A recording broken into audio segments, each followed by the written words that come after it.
அண்மை செய்தியை பார்க்கின்றோம்.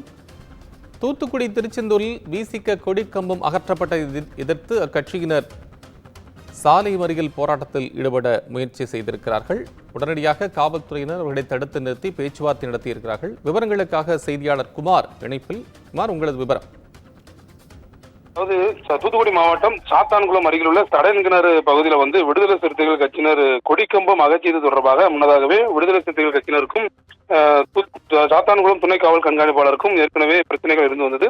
தொடர்ச்சியாக பல்வேறு கட்டமாக சாத்தான்குளம் துணை காவல் கண்காணிப்பாளர் கண்டித்து பல்வேறு போராட்டங்களை விடுதலை சிறுத்தைகள் கட்சியினர் முன்னெடுத்து வந்தனர்.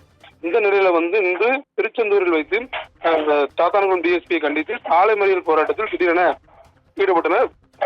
தற்போது திருச்செந்தூரில் தைப்பூச திருவிழாவை முன்னிட்டு தமிழகத்தின் பல்வேறு பகுதிகளிலிருந்தும் பக்தர்கள் வந்துள்ளதால் போக்குவரத்து நெரிசல் ஏற்கனவே ஏற்பட்டிருந்தது. இந்த நிலையில் அனுமதியின்றி சாலை மறியல் போராட்டத்தில் ஈடுபட முயன்ற விடுதலை சிறுத்தைகள் கட்சியினர் காவல்துறையினர் தடுத்து நிறுத்தினர். இந்த நிலையில விடுதலை சிறுத்தைகள் கட்சியினருக்கும் காவல்துறையினருக்கும் தள்ளுமுள்ளு ஏற்பட்டது. தொடர்ச்சியாக இருவருக்கும் தள்ளுமுள்ளு அதிக அளவில் ஏற்பட்டதில் விடுதலை சிறுத்தைகள் கட்சியினர் சாலையில் காவல்துறை தாக்குனர் கீழே விழுந்தனர்.